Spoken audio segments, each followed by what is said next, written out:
प्रभु आपसे बहुत प्रेम करते हैं। प्रेम उतना महान परमेश्वर का प्रेम है आपके लिए कि हर पल आप उसकी नजरों में, हर पल उसकी निगाहें आपके ऊपर है, हर पल आप उसके चित्त में बसे हैं। उसने तो आपको अपना निज धन बना दिया है।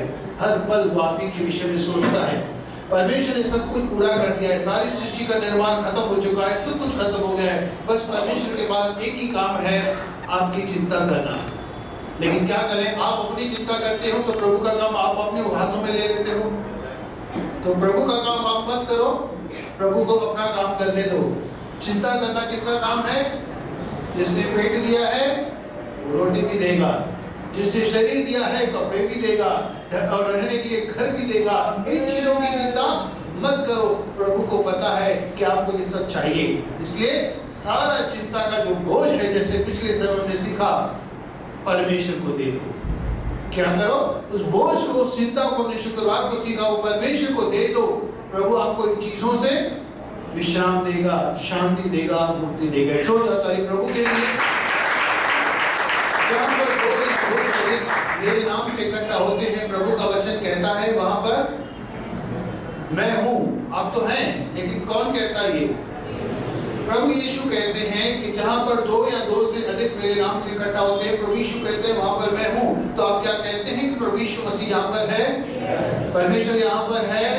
आप विश्वास के साथ कहते हैं? बिना विश्वास के आप उस परमेश्वर को कभी प्रसन्न ही नहीं कर सकते। कई लोग हो सकता है यहाँ पर अंधविश्वास करते हो, क्योंकि सब लोग बोल रहे हैं तो मैं भी बोल रहा हूँ, क्योंकि दूसरे लोग बोल रहे हैं कि परमेश्वर है, चलो मैं भी बोलता हूँ, पता नहीं। तो ये अंधविश्वास हो गया। आपको पता नहीं कि परमेश्वर है या नहीं है, पता नहीं है, लेकिन आप दूसरों के कहने पर आप कह रहे हो, तो ये क्या होता है? अंधविश्वास। कई लोग कहेंगे नहीं नहीं, किधर दिखता ही नहीं परमेश्वर, परमेश्वर है किधर, दिखता ही नहीं है। तो उसको क्या कहते हैं? अविश्वासी। अविश्वासी भी होते हैं, विश्वासी भी होते हैं, अंधविश्वासी भी होते हैं। और कई लोग जो है परमेश्वर को जो है विश्वास नहीं करते कि ईश्वर है। यहाँ पर की बात नहीं कर रहा हूँ, दुनिया के अंदर कहता हूँ। मैंने कई बार आपको बताया है, बाइबल के अंदर लिखा है कि कई लोग ऐसा कहते हैं कि परमेश्वर नहीं है, परमेश्वर है ही नहीं, वे लोग मूर्ख हैं। बाइबल का वचन कहता है वे लोग मूर्ख हैं।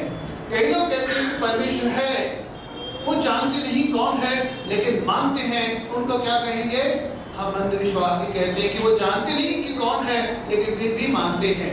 और कई लोग ऐसे हैं जो जानते हैं और मानते भी हैं, जैसे कि आप। अगर हम परमेश्वर के विषय में सोचना आरंभ करें, बाइबल का वचन पौलुस कहता है परमेश्वर एक ही है। हमारे लिए तो परमेश्वर एक ही है। क्या आप ये विश्वास करते हैं कि परमेश्वर एक ही है? पक्का, बाद में बदलना नहीं, पक्का विश्वास करते हैं कि परमेश्वर एक ही है। इस बात को पकड़ के रखिएगा, मैं बाद में फिर से पूछूंगा। तो परमेश्वर एक ही है, हम और आप कहते हैं, पौलुस कहता है, लेकिन दुनिया के लिए बहुत सारे ईश्वर हैं जो कहलाते हैं। आकाश के अंदर, इस धरती पर बहुत सारे ईश्वर हैं जो अपने आप को ईश्वर कहलाते हैं या लोगों ने उनको ईश्वर बना दिया है। ठीक है ना? तो हम उन चीजों को देखेंगे। अगर परमेश्वर के बारे में अगर मैं सोचना आरंभ करता हूँ तो क्या मेरे दिमाग में आता है? क्या मेरे दिमाग के अंदर आता है? कौन कौन सी बातें मेरे दिमाग के अंदर आती है कि परमेश्वर कौन है, परमेश्वर कितने हैं, परमेश्वर को किसने बनाया? क्या कुदरत ने परमेश्वर को बनाया या कुदरत को परमेश्वर ने बनाया? क्या सृष्टि ने परमेश्वर को रचा या ईश्वर ने इस सृष्टि को रचा?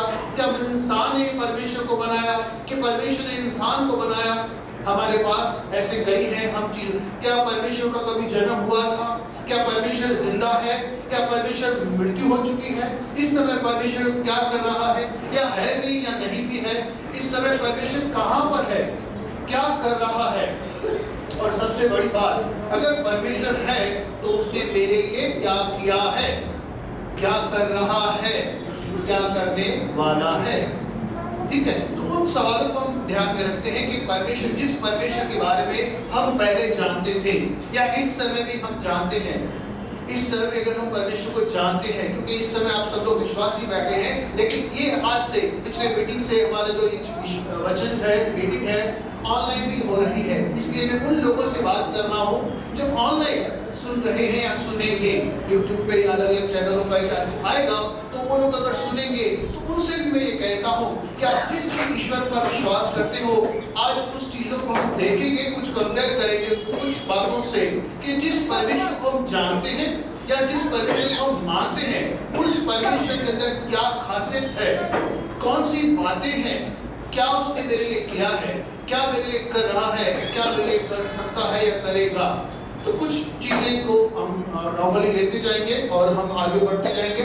एक जनरल जो है आपके दिमाग में बातें आएंगी कि आपका परमेश्वर वो है जिसको बनाया गया है या जिसने सब कुछ बनाया। जनरल सवाल है, सब लोगों से है। आप उस परमेश्वर की पूजा करते हैं, उस परमेश्वर पर विश्वास करते हैं, उस परमेश्वर को मानते हैं या जानते हैं जिसको दुनिया ने बनाया, सृष्टि ने बनाया, या जिसने सृष्टि को बनाया। पक्का है कि उसने सृष्टि को, समय को किसने बनाया? उसको समय ने बनाया है या उसने समय को बनाया है? कई लोग कहते हैं कुदरत है, कुदरत ने ईश्वर को बनाया है। हम कई ईश्वरों को ऐसे भी जानते हैं कि वो पैदा हुए फिर मर गए, है ना। हम पुराने समय अगर हम चले जाएं, कोई ईश्वर था, पैदा हुआ, कुछ समय तक अपने समय में रहा, फिर चल बसा, गुजर गया या मर गया, और उसके बाद में कहाँ पर है कोई पता नहीं है, लेकिन फिर भी हम उसको ईश्वर करके जानते हैं या मानते हैं। कुछ लोग ऐसे दुनिया में हैं, यहाँ हो सकता है हमें से पहले पिछले समय के अंदर जो है उनको ऐसे मानते थे कि वो ईश्वर है, भले भी मर चुका है, लेकिन वो ईश्वर है या ईश्वर था। तो अभी हम कुछ पॉइंट्स को लेते हैं। सबसे पहला सवाल, जिस परमेश्वर को आप जानते हो या मानते हो, क्या वो जिंदा है? पक्का है? क्या सबूत है? क्या आपका परमेश्वर जिंदा है? हम यिर्मयाह 10 अध्याय का 10 वचन को लेंगे। हम बाइबल, जिस परमेश्वर पर हम विश्वास करते हैं, उस बाइबल को भी हम लेंगे कि जिस परमेश्वर पर हम विश्वास कर रहे हैं, क्या वो परमेश्वर जिंदा है? क्योंकि जब तक वो जिंदा नहीं है, वो कुछ भी नहीं कर सकता। आपका नौकर हो, आपकी पत्नी हो, आपका पति हो, आपका सेठ हो या कोई भी हो, जब तक जिंदा है, आपके सेवक को बोलिए पानी लेकर आ तो 10 गिलास पानी लेकर आएगा, लेकिन अगर वो नौकर है ही नहीं, आपकी पत्नी है ही नहीं, या कोई सेवक है ही नहीं, आप उसको कुछ भी बोलो वो काम नहीं कर पाएगा, क्योंकि वो जिंदा नहीं है। लेकिन जिंदा रहेगा तो ही तो काम कर पाएगा। तो जिस ईश्वर को हम जानते हैं, मानते हैं, विश्वास करते हैं कि वो जिंदा है या नहीं है, मैं सब लोगों से कह रहा हूँ, जो विश्वासी हैं, अविश्वासी हैं या अविश्वासी हैं, जिस ईश्वर को भी आप मानते हैं या जानते हैं, उसके विषय में हम बाइबल क्या कहती है? परंतु यहोवा वास्तव में परमेश्वर है, जीवित परमेश्वर और सदा का राजा वही है। उसके प्रकोप से तो यिर्मयाह 10 अध्याय का 10वां वचन पुराना नियम बाइबल का कहता है कि हमारा परमेश्वर वास्तव में है और वो जिंदा है, जीवित है। मतलब है और जिंदा भी है, जीवित भी है। परमेश्वर जीवित होना चाहिए या नहीं होना चाहिए? जीवित होगा तो हमारे लिए काम करेगा। अगर जीवित ही नहीं है, उसको मानने से क्या फायदा? उस परमेश्वर को जब जिंदा ही नहीं है, उस ईश्वर को मानने में क्या मेरा लाभ होगा, मेरा क्या फायदा होगा? इसलिए जिस परमेश्वर को हम जानते हैं, मानते हैं, विश्वास करते हैं, वो परमेश्वर जिंदा होना चाहिए। एक और वचन पढ़ेंगे, प्रकाशित वाक्य 1 अध्याय का 18 वचन। हम यहाँ पर यीशु मसीह को लेकर आते हैं, प्रभु यीशु मसीह के विषय में। एक परमेश्वर जो पुराने नियम के अंदर जिसको हम जानते हैं या मानते हैं, और एक प्रभु यीशु मसीह जो नए नियम के अंदर प्रकट होता है, उसके विषय में भी हम जानते हैं कि वो यीशु मसीह क्या कहता है। मैं मर गया था, यीशु मसीह कहते हैं, मैं मर गया था और अब देख मैं युगानुयुग जीविता हूँ, और मृत्यु और अधरलोक की कुंजियां मेरे ही पास है। यीशु मसीह कहते हैं मैं मर गया था लेकिन अब जिंदा हूँ। कब तक जिंदा हूँ? हमेशा के लिए। मतलब अब फिर से मैं मरने वाला नहीं हूँ। तो हम यहाँ पर कंपेयर करेंगे बाइबल का परमेश्वर और उसके बाद में प्रभु यीशु मसीह के साथ में, और अपने परमेश्वर जो भी यहाँ पर बैठे हैं, जिसको हम पहले जानते थे या मानते थे, या इस समय जो लोग यीशु को नहीं जानते या नहीं मानते, तो वो लोग जो अपने परमेश्वर को मानते हैं, क्योंकि कहा ना पौलुस ने बहुत सारे ईश्वर हैं जो आकाश के अंदर हैं। कई लोग सूरज को ईश्वर कहते हैं, कई लोग चांद को ईश्वर कहते होंगे, कई लोग धरती को ईश्वर कहते होंगे, कई नदी को कहते होंगे, कोई जानवर को कहते होंगे, कोई किसी को, पति को कहता है पति परमेश्वर, है ना। कोई कहता है कि धन जो है, पैसा जो है, वही ईश्वर है। कई लोग समय को ईश्वर कहते हैं कि समय जिसके पास है उसके पास ईश्वर है, लेकिन आजकल वो है ही नहीं किसी के पास। तो लोग अलग अलग कहते हैं कि समय ईश्वर है, पैसा ईश्वर है, पति मेरा परमेश्वर है, ये मेरा है ईश्वर है, ये मेरा ईश्वर है, मेरा सेठ मेरा ईश्वर है, ये मेरा देवता है ना। अलग अलग कहते हैं। लेकिन हम जिस ईश्वर पर विश्वास करते हैं उसके विषय में हम जानकारी प्राप्त कर रहे हैं, कंपेयर कर रहे हैं बाइबल का परमेश्वर, प्रभु यीशु मसीह और संसार का जिसको लोग दुनिया के लोग मानते हैं, जानते हैं। अब दूसरी चीज, उसको किसने बनाया, उस ईश्वर को किसने बनाया या उसने क्या बनाया। पहली बात, जिस परमेश्वर को हम जानते हैं, मानते हैं बाइबल के परमेश्वर को, उसने बनाया या उसको बनाया गया। पहले क्या था, इंसान ईश्वर को बनाता था, लेकिन अब यहां पर हम क्या सीख रहे हैं, उसने सब कुछ बनाया। उत्पत्ति के अंदर लिखा है, आपने पढ़ा है, परमेश्वर ने, देखो पढ़िए उत्पत्ति पहला अध्याय पहला वचन। आदि में परमेश्वर ने आकाश और पृथ्वी की सृष्टि की। मतलब आदि में, शुरू में परमेश्वर ने, जब कुछ भी नहीं था, समय स्टार्ट कहां से होता है, और वहां पर धरती स्टार्ट होती है, आकाश स्टार्ट होता है। जो कुछ धरती पर आपको दिख रहा है, आसमान में दिख रहा है, सब कुछ बाइबल में लिखा है कि परमेश्वर ने बनाया। किसने बनाया? परमेश्वर को सृष्टि ने नहीं बनाया, इंसान ने नहीं बनाया, कुदरत ने नहीं बनाया, लेकिन उसने सारी कायनात को, सारी कुदरत को, सारे आसमान को, धरती को, जो कुछ आपको दिखता है, ब्रह्मांड, तारे, मंगल ग्रह, शनि ग्रह, चांद, सितारे, सब कुछ उस ईश्वर ने बनाया है। और यूहन्ना 1 अध्याय का 3रा वचन भी कहेगा, यीशु मसीह क्या कहता है, यीशु मसीह अपने विषय में यहाँ पर लिखा है, यीशु मसीह ने क्या किया, सब कुछ उसी के द्वारा उत्पन्न हुआ, अर्थात यीशु मसीह के द्वारा उत्पन्न हुआ, और जो कुछ उत्पन्न हुआ है उसमें से कोई भी वस्तु उसके बिना उत्पन्न न हुई। मतलब कोई भी ऐसी बात नहीं है, कोई भी ऐसी चीज नहीं है जो बिना उसके उत्पन्न हुई हो। कोई भी ऐसी चीज ले लो दुनिया के अंदर, आकाश के अंदर, धरती के अंदर, समुद्र के अंदर, जो उसके बिना उत्पन्न हुई हो, नहीं। 10वां वचन भी पढ़िए, इसी का पहला अध्याय का 10वां वचन। वह जगत में था और जगत उसके द्वारा उत्पन्न हुआ, और जगत ने उसे नहीं पहचाना। और जगत में जब 2000 साल पहले प्रभु आया था, उसके बारे में कुछ लिखा है कि वो पैदा धरती पर आया तो लोगों ने इसको जाना नहीं, पहचाना नहीं, जगत की उसके द्वारा पैदा हुआ था। चलो हम यहाँ पर छोड़ देते इसको। तो यीशु मसीह ने भी सारी सृष्टि बनाई है। यहाँ पर परमेश्वर कहता है उसने बनाई, उत्पत्ति ने। यीशु मसीह के लिए लिखा है यूहन्ना के अंदर पहला अध्याय कि उसके द्वारा बनी है।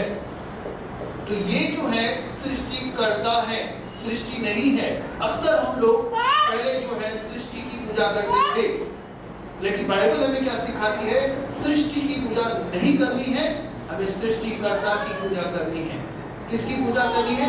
सृष्टि की नहीं। लोग कहते हैं करने दो, जिनको जैसा विश्वास, जैसी जिनकी श्रद्धा, लेकिन आपकी आंखें परमेश्वर ने खोली है, आप देख सकते हैं सृष्टि एक अलग चीज है, सृष्टिकर्ता अलग है। सृष्टि परमेश्वर ने बनाई जरूर है, लेकिन हमारे लिए बनाई है, पूजा पाठ के लिए नहीं। परमेश्वर की हमें पूजा पाठ करनी है, उसकी आराधना, उसकी भक्ति हमें करनी है। तो आप किसकी भक्ति करते हो, सृष्टि की या सृष्टिकर्ता की?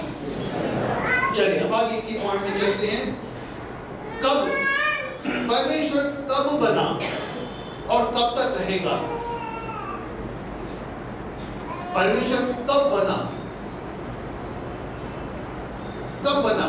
जब धरती बनी उससे कुछ समय पहले, या जब प्रकाश खत्म हो जाएगा तो खत्म हो जाएगा, सिर्फ पिक्चर स्टार्ट होती है और जैसे दिखाते हैं पिक्चर इतने घंटे की है, पूरा लिखाता है ना सर्टिफिकेट, यहाँ से पिक्चर स्टार्ट हुई, लास्ट में पीरियड लिख कर आता है, यहाँ से स्टार्ट हुई, 3 घंटे के बाद या 2 घंटे के बाद पिक्चर पूरी हो गई। तो उत्पत्ति में देखते हैं कि परमेश्वर ने शुरू किया, प्रकाश हुआ के में यहाँ पर बाइबल खत्म होती है। तो क्या परमेश्वर की एक शुरुआत है और परमेश्वर का कोई अंत है? आप जिस ईश्वर को जानते या मानते हैं, क्या उसकी कोई शुरुआत है? को कभी पैदा हुआ था, या इस साल में आया था, या 2000 साल पहले आया था, 10,000 साल पहले आया था, 10,000 सालों के बाद, या 100 सालों के बाद, या 200 सालों के बाद खत्म हो गया? उसका एक युग था, एक समय था, आया और चला गया। चलिए हम बाइबल का परमेश्वर देखते हैं। भजन संहिता 90 का 2 वचन।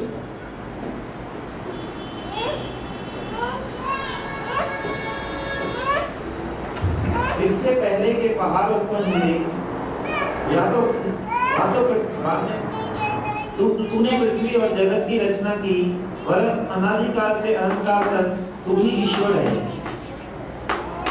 पहाड़ उत्पन्न होने से पहले, धरती उत्पन्न होने पहले, आकाश उत्पन्न होने से पहले, अनादिकाल, जो काल ही नहीं था, समय नहीं था, समय की शुरुआत ही नहीं हुई थी, कुछ भी नहीं था, हजारों साल पहले तू था।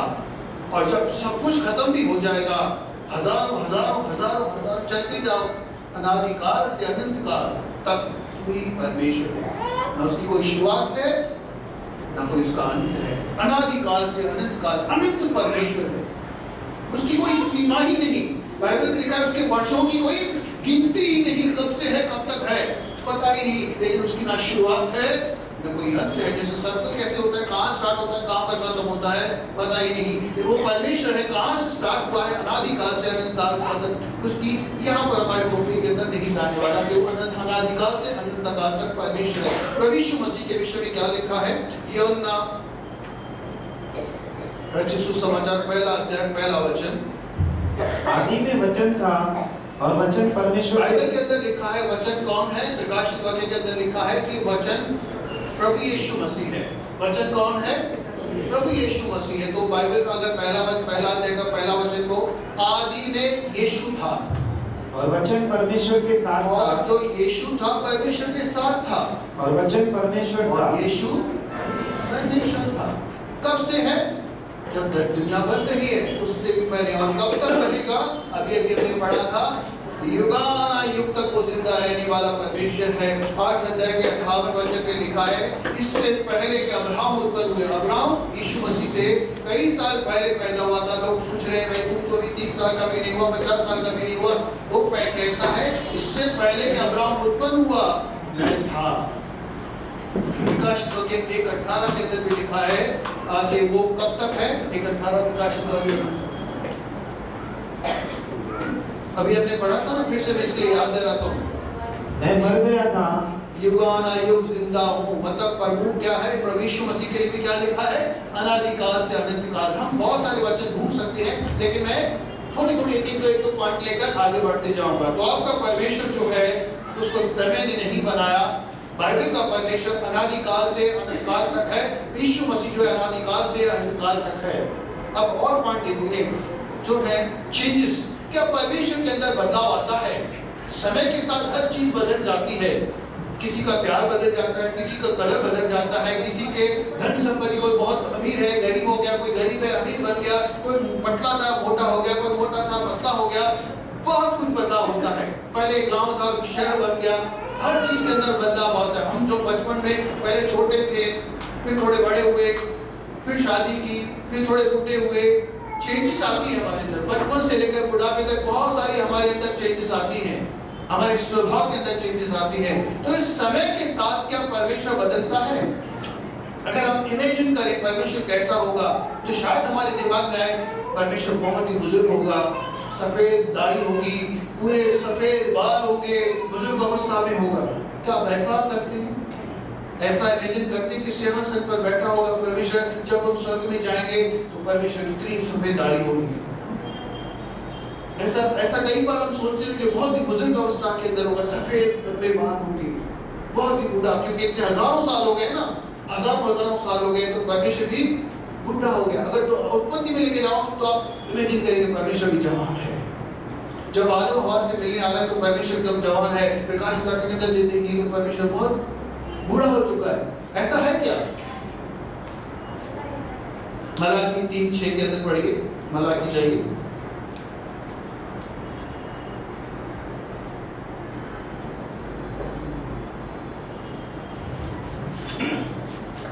परमेश्वर में यहोवा बदलता नहीं। परमेश्वर कहता है भाई मैं बदलता नहीं हूँ। आप बदल जाएंगे, दुनिया बदल जाएगी, प्यार बदल जाएगा, रिश्ते बदल जाएंगे, मैं नहीं बदलता। परमेश्वर कभी नहीं बदलता, ना उसकी योजनाएं बदलती हैं, ना उसका वचन बदलता है। परमेश्वर युगानुयुग एक सा है। अब यीशु के बारे में इब्रानियों 13:8 में क्या लिखा है, यीशु मसीह के लिए क्या लिखा है, यीशु मसीह कल और आज और युगानुयुग कल मतलब जो कल शनिवार था, कल की उसकी बात है, जो बीत गया, मतलब कल शनिवार का दिन था, आज रविवार है, आने वाला कल मतलब सोमवार, इसके बारे में लिखा है। इन तीनों दिन मतलब शनिवार, रविवार और सोमवार तीनों दिन एक जैसा है, कुछ ऐसा लिखा है। कल का मतलब क्या, हजारों साल अनादिकाल में जैसा था अब वैसा ही है, और आने वाले समय में हजारों साल पहले बाद भी ऐसा ही रहेगा, वो कभी बदलता नहीं। तो परमेश्वर के बारे में वही लिखा है प्रभु यीशु मसीह। आपको थोड़ा ध्यान रखिए कि तो दो चीजें मैं कंपेयर करते रहा हूँ। तीसरी चीज जो बाहर वाले हैं उनके साथ मैं कंपेयर कर रहा हूँ। वो लोग सोचेंगे अपने ईश्वर के बारे में जो लोग जैसा विश्वास करते हैं। हम परमेश्वर पर विश्वास करते हैं, पॉइंट्स को ले रहे हैं। वे लोग अपने परमेश्वर के बारे में सोचेंगे, आपके परमेश्वर के बारे में सोच रहे हो, और यीशु मसीह के बारे में भी हम साथ में देखते जा रहे हैं कि यीशु के साथ भी ये बातें फिट बैठती है कि नहीं बैठती। आइए और एक चीज, क्या परमेश्वर पवित्र है या परमेश्वर पाप भी कर सकता है? परमेश्वर पाप कर सकता है, कभी झूठ बोल सकता है, गाली दे सकता है, पी सकता है शराब वगैरह, कोई लीला वीला कर सकता है ऐसा? जब धरती पर आए, शादी वादी कर ली, थोड़ा दारू पी लिया, थोड़ा डांस देख लिया, या ऐसा कोई झूठ बोल दिया, किसी को मार दिया, या किसी को कुछ कर दिया, किसी को गाली दे दी, या कोई पाप कर दिया, क्या परमेश्वर पवित्र है? जिस परमेश्वर पर आप विश्वास करते हो क्या वो पवित्र है? बाइबल के अंदर लिखा है, यशाया, जो आप गीत गाते हो 6:3, कौन सा गीत गाते हो? और वे एक दूसरे से स्वर्गदूत कह रहे हैं, पुकार पुकार कर कह रहे थे, सेनाओं का यहोवा पवित्र पवित्र पवित्र है। केवल एक शब्द काफी नहीं है, लेकिन आप कंटिन्यूस बोलते जाओ, इतनी पवित्रता से शोभावान है कि आप कंटिन्यू बोलते जाओ, पवित्र पवित्र पवित्र पवित्र। केवल एक शब्द नहीं है। स्वर्गदूत क्या बोलते हैं? दिन और रात बोलते हैं, पवित्र अति पवित्र है। ऐसे बोलते जाते वो इतना पवित्र है।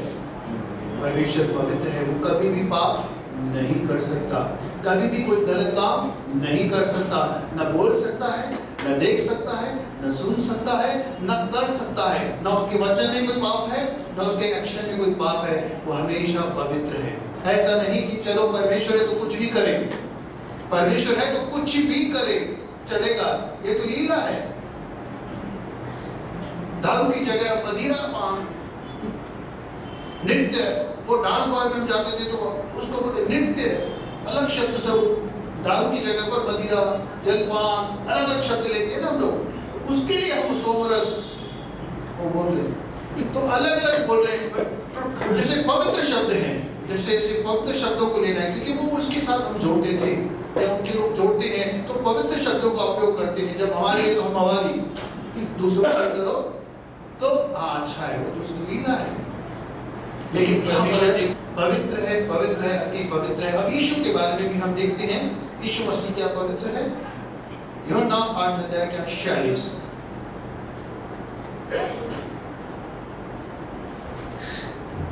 तुम में से कौन मुझे पापी ठहराता है? यीशु मसीह आपको पूरी दुनिया को चैलेंज करता है, तुम में से कौन व्यक्ति मुझे पापी सिद्ध कर सकता है?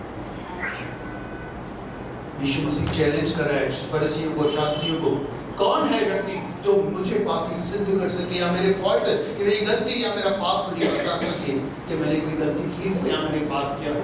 बाइबल का वचन 2 कुरिन्थियों के अंदर लिखा है 5:21 पे, जो पाप से अज्ञात था, उसको पता ही नहीं था कि पाप आखिर होता क्या है, पाप होता क्या है। जो पाप से पूरी तरह से अनजान था, हमारे लिए वो पाप बन गया। जो हमारा दंड था उसके ऊपर, दंड जो है पाप के ऊपर आया, और यीशु मसीह दंड पापी के ऊपर नहीं आया, दंड पापी के ऊपर नहीं आया, पाप के ऊपर आया जो हमारे अंदर था, और यीशु मसीह वो पाप बन गया, सारा दंड उसके ऊपर आया। जो पाप से गया था वो कुछ पाप बन गया हमारे लिए, और उसके ऊपर दंड आया। तो यहाँ पर हम देखते हैं कि यीशु मसीह भी पवित्र है, परमेश्वर पवित्र है, यीशु मसीह पवित्र है, उसके अंदर कोई दोष नहीं है। जिस ईश्वर पर हम विश्वास करते हैं कि वो पवित्र है, आइए एक पॉइंट देखते हैं, उसकी ताकत कितनी है। जिस परमेश्वर पर हम विश्वास करते हैं उसकी ताकत, क्योंकि हमारा फायदा है उसके अंदर। अगर मेरी समस्या बड़ी है, परमेश्वर क्या यार तेरा कर्जा अगर 1000-2000 का होता तो मैं मदद कर सकता, लाखों का करोड़ों का कर्जा मैं किधर मदद कर पाऊंगा। परमेश्वर ऐसे कहे यार तू तेरा कर्जा 1000-2000 का चलो निपटा लेते, लाखों का कर्जा कैसे चलेगा, तू खुद सोच। क्या उसके पास पावर है इतनी कि आपके लाखों और करोड़ों का कर्जा उतार सके? या तेरा बीमारी थोड़ा सर दर्द होता, शुगर होता, कैंसर, इनसे बीमारी देने से नहीं हो। परमेश्वर ऐसा कहे आपको यार थोड़ा बहुत सर दर्द होता, पेट दर्द होता, जुलाब वुलाब होता तो मैं ठीक कर देता। यार तेरे को कैंसर है यार, खतरनाक बीमारी है, तेरे को मालूम है, मैं ठीक नहीं कर सकता। तो परमेश्वर का कितना पावर है, वो क्या कर सकता है। क्योंकि हमारे जीवन में समस्या है, हम परमेश्वर के पीछे क्यों चलते हैं, क्यों परमेश्वर को पुकारते हैं, क्यों परमेश्वर के पास जाते हैं, किस चीज की, क्यों माने उसे। अगर हमारे कोई मदद ही उससे नहीं मिलती, हमारे उस परमेश्वर को मानने से कोई फायदा ही नहीं होता, तो हम उसको माने क्यों। तो हमें पता भी होना चाहिए जिसके बाद मैं जा रहा हूं उसकी पावर कितनी है और कितना मेरा काम कर सकता है। डॉक्टर लोग कहते हैं यार जिंदा होता, ये तो मर चुका है, ये कुछ नहीं कर सकते। थोड़ा जिंदा होता तो चलो हम थोड़ा ऑक्सीजन देते, इलाज करते, थोड़ा 6 महीने और निकाल लेता, थोड़ा इलाज करते तो 6 महीने और निकाल सकता था, लेकिन अभी तो मर चुका है, क्या कर सकते हैं। तो परमेश्वर इसके लिए क्या कहेगा, यार मर चुका है, सच तू नहीं बता क्या कर सकते हैं। क्या परमेश्वर को मुर्दों में जिंदा करने की ताकत है? क्या हुआ है ऐसा, कैसे बोल रहे हैं आप? मुर्दों को जिंदा करने की ताकत, असंभव काम को संभव करना, असंभव जो आपके लिए मेरे लिए असंभव है उस काम को संभव करना। क्या आपके परमेश्वर के लिए ताकत है, या आपका परमेश्वर हाथ उठा दे नहीं मुझे नहीं होगा। यार वो आपका परमेश्वर कहे यार तेरी तकदीर है, तेरा नसीब है, तू देख मैं नहीं कर सकता, तेरे भाग्य में जो लिखा है तू देख मैं नहीं कर सकता, ये तो लिखा है वो तो होने ही रहेगा, उसको कौन टाल सकता है। क्या आप जिस परमेश्वर को जानते हैं, मानते हैं, उसके अंदर पावर है कि आपकी समस्या का समाधान आपको दे सके, आपकी समस्या का समाधान दे सके। आपकी प्रॉब्लम बहुत हो सकती है और आप एक दुश्मन से लड़ सके। आपके दुश्मन कौन है? इंसान नहीं है, कोई भी इंसान आपका दुश्मन नहीं है। आपका दुश्मन है पाप, आपका दुश्मन है शैतान, आपका दुश्मन है मौत। क्या आप उन दुश्मनों के ऊपर जय पा सकते हैं? आप नहीं पा सकते, लेकिन आप जिस परमेश्वर पर विश्वास करते हैं, क्या वो दुश्मन के ऊपर जय पा सकता है? देखिए हम देखते हैं परमेश्वर की पुराने नियम के अंदर चलेंगे। पहले उत्पत्ति 18 का 14 वचन। क्या यहोवा के लिए कोई काम कठिन है? परमेश्वर के लिए कोई काम कठिन है? क्या परमेश्वर आज छोटा हो गया? एक बुढ़ी औरत है, बहुत ही बुढ़ी है, जिसका स्त्री धर्म बंद हो गया है, बहुत रही है परमेश्वर का, अभी मेरे को क्या संतान होगी? परमेश्वर पूछता है तू हंस रही है? क्या परमेश्वर के लिए कोई काम कठिन है? आप सोच रहे हो परिस्थिति, आप सोच रहे हो ये एक्सपीरियंस, आपका अनुभव जो है नहीं हो सकता। बुढ़ा आदमी नहीं पैदा कर सकता, एक बूढ़ी औरत जो है बच्चा पैदा नहीं कर सकती, असंभव है।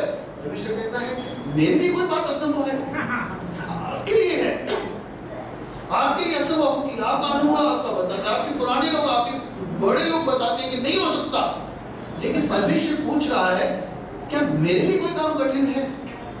कोई भी काम बोलो मेरे लिए कठिन नहीं है। असंभव को संभव करने वाला परमेश्वर आपका परमेश्वर है। एक जोरदार ताली उसके लिए।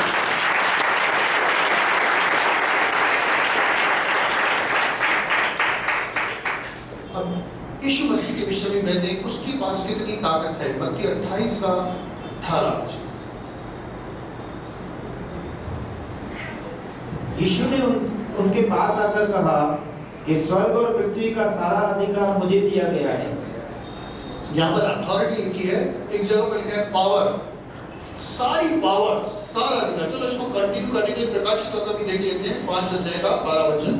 प्रकाशित होकर यहाँ पर ज्यादा क्लियर है कि परमेश्वर के पास कितनी ताकत है, कितना पावर है यीशु मसीह के पास। परमेश्वर के पास तो है, यीशु मसीह के पास देखिए कितनी ताकत है। और वे ऊंचे शब्द से कहते थे कि वध किया हुआ मेमना ही सामर्थ और धन और ज्ञान और शक्ति और आदर और महिमा और धन्यवाद के योग्य है। मतलब उस परमेश्वर यीशु मसीह के पास पूरी ताकत है, पूरी कायनात, पृथ्वी का, स्वर्ग का, पृथ्वी का सारा अधिकार, सब कुछ जो है पावर यीशु मसीह के पास है।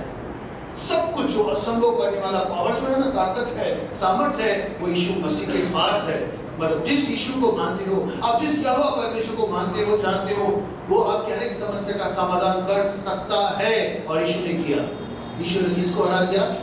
पाप को हरा दिया। आप नहीं हरा सकते थे। यीशु मसीह ने शैतान को हराया। आपका दुश्मन मेरा दुश्मन था, यीशु ने हरा दिया। मृत्यु के ऊपर जो हम नहीं लड़ सकते, कितना भी धन, ताकत, पैसा, विटामिन, गोली खाओ, कसरत करो, मृत्यु आनी थी, लेकिन यीशु मसीह ने उस मौत को हरा दिया, शैतान को हरा दिया, पाप को हरा दिया। ये तीनों आपके दुश्मन थे और आपके दुश्मन को एक परमेश्वर ने हरा दिया आपके लिए, अपने लिए नहीं, आपके फायदे के लिए। इतनी ताकत यीशु मसीह, आपको कभी भी ये नहीं कहेगा यार ये काम मुझसे नहीं हो सकता, वो सब कुछ पूरा करता। वो कहता है बस मांगो, मांगो तो दिया जाएगा। चलिए आगे चलते हैं। अवेलेबिलिटी, क्या परमेश्वर उपलब्ध है? परमेश्वर क्या उपस्थित है? या हम यार सब कुछ मैं कर सकता हूँ, मेरे पास टाइम नहीं है तेरे लिए यार, बहुत बिजी हूँ, पूरी दुनिया को काम देखना पड़ता है। समझ रहे हैं, एक ऑफिस के अंदर किसी मैनेजर के पास चले जाओ, म्युनिसिपैलिटी के अंदर कोई यार कर तो दूं लेकिन टाइम नहीं मिल रहा है। क्या आपकी परमेश्वर के पास आपके लिए टाइम है? चलिए वचन देखते हैं, व्यवस्था ग्रहण 31 अध्याय का 8वां वचन।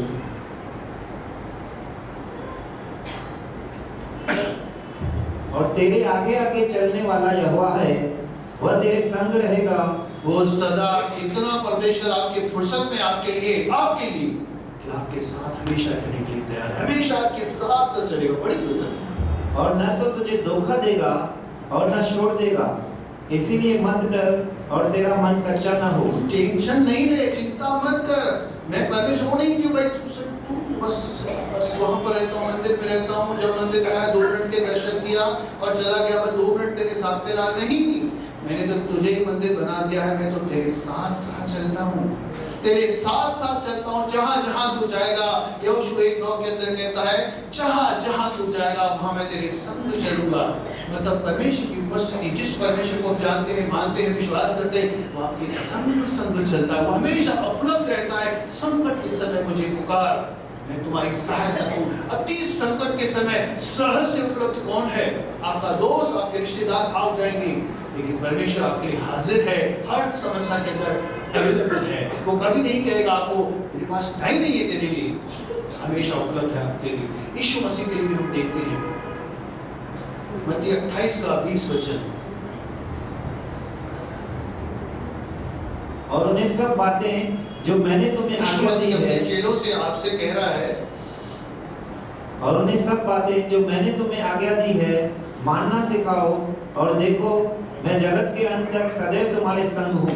जगत के अंत तक सदैव, शब्द देखिए, हमेशा किसके साथ है? आपके साथ है। बोलिए प्रभु यीशु मेरे साथ है हमेशा। आप यहाँ से चले जाओगे तो ये नहीं कि यीशु मसीह यहाँ पर रह जाएगा और बाहर आप अकेले चले जाओगे। जहाँ जहाँ आप जाते हो प्रभु आपके साथ है। जहाँ कहीं आप जाते हो, अंधकार से जाते हो, समुद्र में जाते हो, पानी में जाते हो, आग में जाते हो, किसी भी समस्या में जाते हो, प्रभु आपके साथ है। आग आपको जला नहीं सकेगी, पानी आपको डुबा नहीं सकेगा, क्योंकि परमेश्वर आपके साथ है। परमेश्वर हमेशा आपके लिए उपलब्ध है। ऐसा परमेश्वर, एक जोरदार ताली प्रभु के लिए।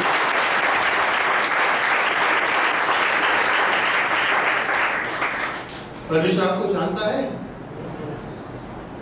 इतनी करोड़ों की भीड़ है, 140 करोड़, इंडिया की कितनी पॉपुलेशन है? क्या प्रधानमंत्री साहब हम सबको जानते हैं? हमारे कलिसिया के अंदर कितने लोग हैं? क्या हम सब एक दूसरे को जानते हैं? सबके नाम पता है? नहीं पता है। कैसे पॉसिबल है? हम एक दूसरे को 200-300 लोग बैठे नहीं जानते, कौन कहाँ रहता है, कौन क्या करता है, किसका नाम क्या है, नहीं पता। जब नाम नहीं पता, आपके जीवन में क्या कुछ हो रहा है, क्या कुछ नहीं हो रहा है, हमें कैसे पता? लेकिन क्या परमेश्वर आपको जानता है? इतनी दुनिया, इतनी बड़ी दुनिया है, इतने सारे लोग हैं, सबका नॉलेज। बाइबल के अंदर क्या लिखा है? भजन संहिता 139 का 1, 2, 3 आगे पढ़ते जाइए। हे यहोवा, तूने मुझे जांच लिया है। तू मेरा उठना बैठना जानता है और मेरे विचारों को दूर ही से समझ लेता है। आपके विचार क्या है प्रभु को मालूम है। आपका उठना, आपका बैठना, आपका सोना, आपका लेटना, आपका चलना, सब प्रभु को मालूम है। आप अंधकार में चल रहे हो, आप प्रभु से छुपे नहीं हो। आप ऊपर जा रहे हो, प्रभु से आप छुपे नहीं हो। आप नीचे जा रहे हो, प्रभु से छुप नहीं सकते। आप समुद्र चले जाओ, आप प्रभु के छुप नहीं सकते। प्रभु आपको इतना जानता है कि आपके सर पर कितने बाल हैं। बाइबल में लिखा है, उसको उसने गिन के रखा है। आपको पता है कितने बाल हैं? आज कितने गिर गए? जब आप यहाँ पर आ रहे थे बहने, कितने गिर गए आपको पता है? प्रभु को याद रखना पड़ता है, हिसाब लिखना पड़ता है। आज इतने बाल गिरे, इतने बाकी बचे। एक एक बात की गिनती, मतलब परमेश्वर आपको कितना जानता है, इतना जानता है। वो कहता है भाई देखो बनाया ही मैंने था, जब तू माता के गर्भ के अंदर थी या माता के गर्भ के अंदर था, एक एक हड्डी जब जुड़ रही थी, एक नस के साथ नस जुड़ रही थी, उस समय मैं ही तो था जो तुझे बना रहा था। मैं तुझे कैसी कौन सी बात है ऐसी जो तेरे मुंह से निकले या तेरे मन में हो जिसे मैं नहीं जानता, ऐसी कौन सी बात है? यीशु ने कहा था ना, ऐसी कौन सी बात है जो मैं नहीं जानता? परमेश्वर सब कुछ जानता है आपके विषय में। हम कई ऐसे लोगों के पास जाते हैं, गुरुओं के पास जाते हैं जो हमें जानते नहीं, हम उनको मानते हैं, कई सालों से हमारे पुरखा भी मानते हैं, लेकिन वो हमें नहीं जानते। हमारा नाम, हमारा पता, हमारी समझ कुछ भी नहीं, हमारा समाधान क्या होगा? लेकिन जिस परमेश्वर के पास आप आए हो वो आपके विषय में सब कुछ जानता है। आपके विचार, आपकी परिस्थितियां, आपके आसपास की बातें, आपका पिछला, आपका आज और आपका आने वाला कल, सब कुछ उसे, आप किस तकलीफ में गुजर रहे हो, इस प्रॉब्लम से चल रहे हो, ये मत सोचिए कि उसको कुछ ध्यान नहीं है, सब कुछ उसे पता है आपके विषय में। आप कोई भी बात आपकी अच्छी हो या बुरी हो, उस ईश्वर के सामने छुपी हुई नहीं है। यूहन्ना 2:25। ऐसे तो बाइबल के अंदर यीशु मसीह के बारे में बहुत कुछ लिखा है कि यीशु मसीह को सब कुछ पता था, लेकिन एक दो वचन सिर्फ देख लेते हैं। और उसे प्रयोजन न था कि मनुष्य के विषय में कोई गवाही दे, क्योंकि वह आप ही जानता था कि मनुष्य के मन में क्या है। सब कुछ उसे यीशु को बारे में, यीशु को पता था। जब पतरस को पूछता है क्या तुम मुझसे प्यार करता है, 3 बार पूछता है, तो पतरस को कहता है भाई आप सब कुछ जानते हो, आपको मैं क्या बताऊं कि मैं आपसे प्यार करता हूं कि आप बार बार पूछ रहे हो, आपको सब कुछ पता है, ऐसी कौन सी बात है? 16 अध्याय का, यूहन्ना के अंदर 16 अध्याय देखिए 30, 16 का 30। अब हम जान गए कि तू सब कुछ जानता है। यीशु मसीह सब कुछ आपके विषय में, मेरे विषय में, सब सारी चीजों के बारे में जानता है। ये नहीं कि वो अनजान है, इतनी भीड़ है, बहुत सारे लोग हैं, मैं हिसाब नहीं रख सकता। एक एक चीज आपके विषय में वो जानता है। आपके फायदे के लिए मैं पॉइंट्स लेकर आया हूँ। अब और चीज, क्या परमेश्वर प्यार करता है आपसे? हो सकता है आपकी माँ और आपके बाप आपसे प्यार नहीं करते हो, आपका पति आपसे प्यार नहीं करता, आपकी पत्नी आपसे प्यार नहीं करती, और आपके बच्चे आपका कदर नहीं करते हो। लेकिन क्या जिस परमेश्वर को आप मानते हो, जानते हो, आपसे प्यार करता है? क्या सबूत है? वो देखिए सबूत दिखाया वहां पर। परमेश्वर आपसे कितना प्यार करता है, क्योंकि परमेश्वर ने जगत से, आप अपना नाम डाल के बोलिए, परमेश्वर ने दिलीप से इतना प्यार रखा, इतना प्रेम किया कि उसने अपना इकलौता पुत्र मेरे लिए दे दिया, ताकि मैं उस पर विश्वास करके नाश होने से बच जाऊं और अनंत जीवन पाऊं। ये मेरे लिए, आप अपने लिए बोलिए कि परमेश्वर आपसे कितना प्यार करता है। परमेश्वर आपसे बहुत प्यार करता है, उसे आपकी चिंता है, उसे आपका ध्यान है। क्या यीशु भी आपसे प्यार करता है? थोड़ा जल्दी चलते हैं, यूहन्ना 15 अध्याय का 9 वचन। जैसा पिता ने मुझसे प्रेम रखा, वैसा ही मैंने तुमसे प्रेम रखा, मेरे प्रेम में बने रहो। और वो कहता है मैं जैसे पिता मुझसे प्यार करता है, पिता आपसे प्यार करता है, मैं भी आपसे प्यार करता हूँ। और जो आगे 13 वचन में पढ़िए, इससे बड़ा प्रेम किसी का नहीं कि कोई अपने मित्रों के लिए अपना प्राण दे। वो आपको अपना मित्र, आपको अपनी सहेली कहता है, अपना दोस्त कहता है, और कहता है कोई इससे बड़ा कोई प्रेम नहीं, कोई अपने दोस्त के लिए अपनी जान दे। देखो मैं अपनी जान आपके लिए दे रहा हूँ, आपके फायदे के लिए दे रहा हूँ। ऐसे नहीं कि बस जान दे दी, लेकिन आपके फायदे के लिए। कई लोग प्यार करते हैं, सिर्फ ब्लेड मारते हैं, सामने वाले को पता नहीं, लड़की को पता भी नहीं वो ब्लेड मार रहा है। ये प्यार है? उसमें क्या लड़की का फायदा? वो ब्लेड मार रहा है, उसको क्या फायदा? कोई फायदा है? इमोशंस डालने के लिए, एक सिंपैथी हासिल करने के लिए कि सामने वाले को सिंपैथी आ जाए और मेरे ऊपर दया करके मुझसे हाँ बोलो, जैसे ब्लेड मारते हैं। लेकिन परमेश्वर ने जो जान दी है आपके लिए, मेरे लिए, क्यों? हमारे पापों को उसने अपने ऊपर लिया, हमारा दर्द उसने सह लिया। ऐसे ही जान नहीं दी, ऐसे ही ब्लेड नहीं मारा, लेकिन आपकी मेरी दंड सजा उसने अपने ऊपर ली, अपनी जान, अपना खून आपके और मेरे लिए बचाने के लिए उसने मारा। इतना बड़ा प्रेम वो आपसे करता है। आगे बढ़ते हैं। क्या परमेश्वर आपके पाप क्षमा कर सकता है? पाप क्षमा के लिए कितना खर्चा आएगा? कितनी रिद्धि, कितनी मुर्गी काटनी पड़ेगी, कितना ये चढ़ाना पड़ेगा, कितना खर्चा आएगा। आप दुनिया में जाओ, खर्चा बताया जाएगा आपको, ये करना पड़ेगा, वो करना पड़ेगा, इतना खर्चा आएगा, बहुत सारे खर्चे आपको बताए जाएंगे। लेकिन यहाँ पर परमेश्वर क्या कहता है, यशायाह 43:25 परमेश्वर के विषय में लिखा है कि परमेश्वर कैसे क्या लेकर हमारे पाप क्षमा करता है।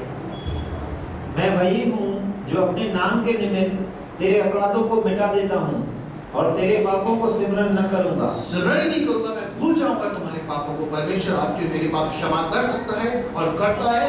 कितना पैसा लेता है, कितना नारियल चढ़ाना पड़ेगा, कितना पैसा डालना पड़ेगा भंडार में, तब आपके पाप क्षमा होंगे? कुछ भी नहीं,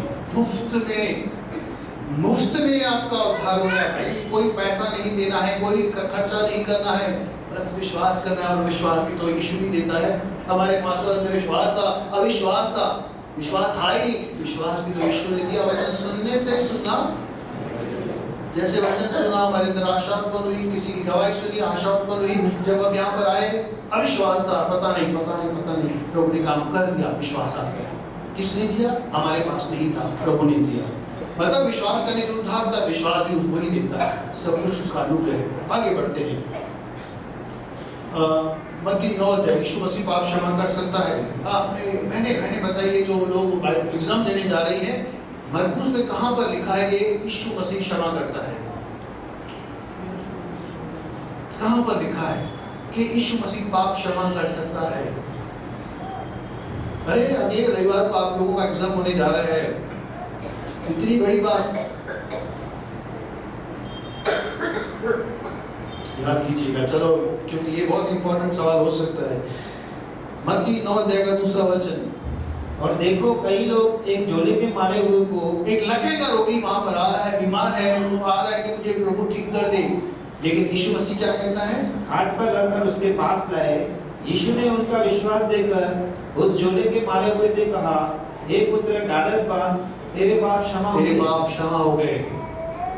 वो तो आया था ठीक होने के लिए, चंगाई पाने के लिए आया था ना। वो लकवे का था, उसको लकवे की बीमारी थी और वो बीमार था, उसको ठीक होना था। यीशु मसीह के पास लाया गया है, खुद नहीं आया, उसको 4 लोग लेकर आए हैं। और लेकर आए तो वो यीशु मसीह उसको क्या कहते थे?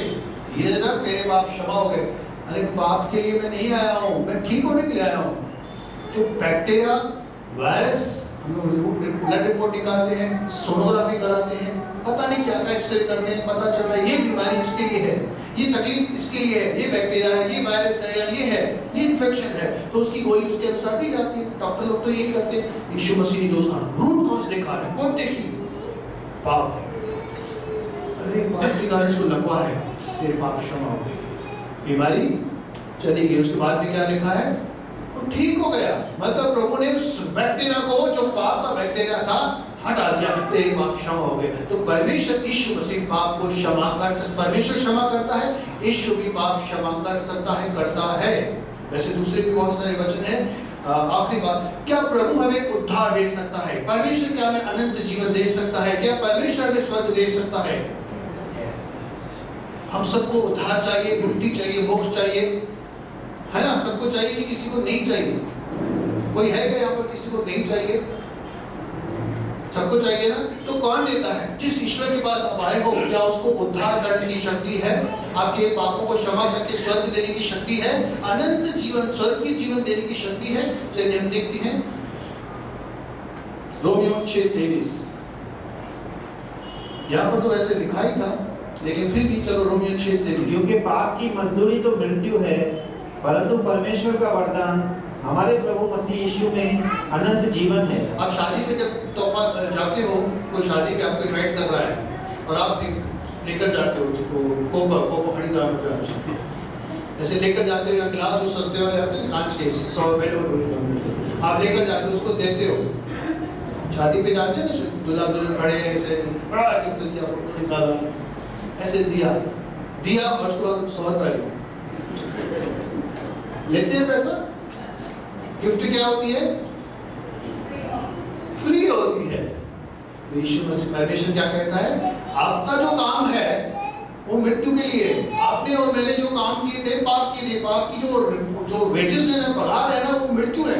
लेकिन मैं आपको गिफ्ट दे रहा हूँ। परमेश्वर कौन सी गिफ्ट दे रहा है? परमेश्वर का वरदान जो गिफ्ट है आपके लिए अनंत जीवन है, वो प्रभु यीशु मसीह में आपके लिए अनंत जीवन, स्वर्गीय जीवन, वो भी मुफ्त में। पैसा नहीं ले रहा आपके लिए, कुछ ले नहीं रहा आपसे, कुछ दे गिफ्ट देंगे जैसे मुफ्त में दी जाती है, परमेश्वर आपको मुफ्त में गिफ्ट दे रहा है। क्या दे रहा है? आप योग्य नहीं, हम योग्य नहीं, फ्री में दे रहा है, गिफ्ट दे रहा है। क्या दे रहा है? अनंत जीवन, स्वर्गीय जीवन। स्वर्ग के अंदर हमेशा आप उसके साथ रहोगे। लास्ट पॉइंट, यूहन्ना 10:28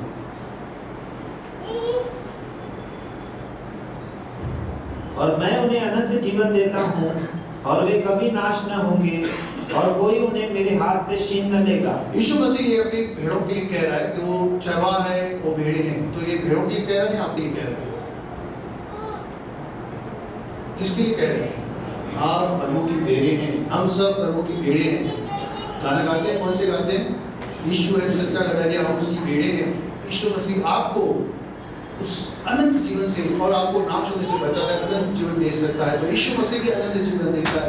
अब यहाँ पर मैंने एक बात साबित की, आप जिस परमेश्वर को जानते हो आपके फायदे के लिए वो क्या क्या कर सकता है। क्योंकि टाइम हो गया है, बहुत सारी पॉइंट्स है, मैं छोड़ रहा हूँ वहाँ पर। एक लास्ट पॉइंट आपसे बता रहा हूँ। यहाँ पर मैंने एक बात साबित कर दी प्रभु यीशु मसीह के बारे में कि यीशु मसीह परमेश्वर है। वो सारी बातें उसके अंदर है जो होनी चाहिए। परमेश्वर को कौन सी चीजें बनाती है? वो सारी चीजें इसके अंदर है। यीशु मसीह कौन है? परमेश्वर है। यीशु मसीह कौन है? पिछले मीटिंग के अंदर परमेश्वर का पुत्र है। इससे पहले मसीहा है, इससे पहले मनुष्य बनकर आया। हर एक पॉइंट याद रखिए, हर चीज को याद रखिए कि यीशु मसीह शरीर में होकर आया, यीशु मसीह वचन है, यीशु मसीह शरीर में होकर आया है और यीशु मसीह जो है मसीहा है। यीशु मसीह परमेश्वर का पुत्र है, यीशु मसीह परमेश्वर है। अब लास्ट सवाल मैं आपसे पूछना चाहता हूं, जो अगले मीटिंग में आपसे पूछूंगा। 3 सवाल मैं आपसे पूछ रहा हूं, कौन सी पॉइंट सही है? ठीक है, ध्यान दीजिए। 3 सवाल, उनमें से कौन सी बात सही है? यीशु परमेश्वर है? नहीं, हाँ नहीं बोलिए, सवाल अगले मीटिंग के लिए। यीशु परमेश्वर है? यीशु भी परमेश्वर है? यीशु ही परमेश्वर है? अब थोड़ा समझने की कोशिश कीजिए। यीशु परमेश्वर है? यीशु भी परमेश्वर है? यीशु ही परमेश्वर है? अभी नहीं चाहिए जवाब, अगले हफ्ते पढ़िए। ऐसे मैं अभी अटका दूंगा आपको, तीनों में अटका दूंगा मैं आपको, इसलिए थोड़ा ध्यान। आप कोई भी बोलेंगे मैं अटका दूंगा आपको, इसलिए थोड़ा ध्यान से अगले हफ्ते मुझे जवाब बताइएगा। प्रभु आपको बहुत आशीष दे।